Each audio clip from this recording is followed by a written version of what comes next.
So I won't spend too much time on introducing Cleanaway, but at a headline level, Cleanaway is country's largest waste management company, about 6,000 people, 4,500 mobile assets, 250 depots, and more importantly, 120 prized infrastructure assets. And what does a prized infrastructure asset mean? It is actually the assets which have an EPA permit in which you process waste. And those permits in Australia, you can't buy them off the street. You can't just go and write a check to it. It takes about 4 or 5 years to build those assets. So I've always maintained from day one, and that's a fact globally as well, any waste management company's strategic moat comes from its infrastructure assets. That's one thing worthwhile noting. The second thing is, as a company, we would have 1 million plus customers. The customer front of our business is very utility type. So you don't go to bed thinking about gas, water, electricity, telephone. Waste is no different. You leave the bin outside, or the shops leave the bin outside, and that gets managed.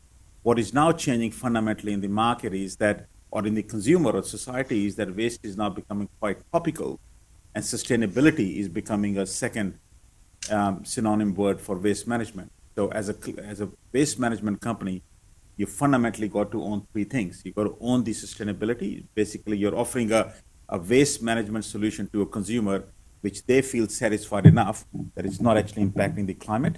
And that's all social change towards, and a significant kind of emotional alignment to climate change is becoming a big issue.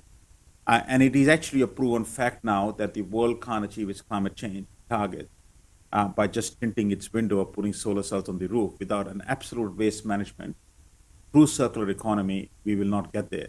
So certainly waste management, which was supposedly a garbage company 20 years ago, is now becoming environmental sciences and sustainability company.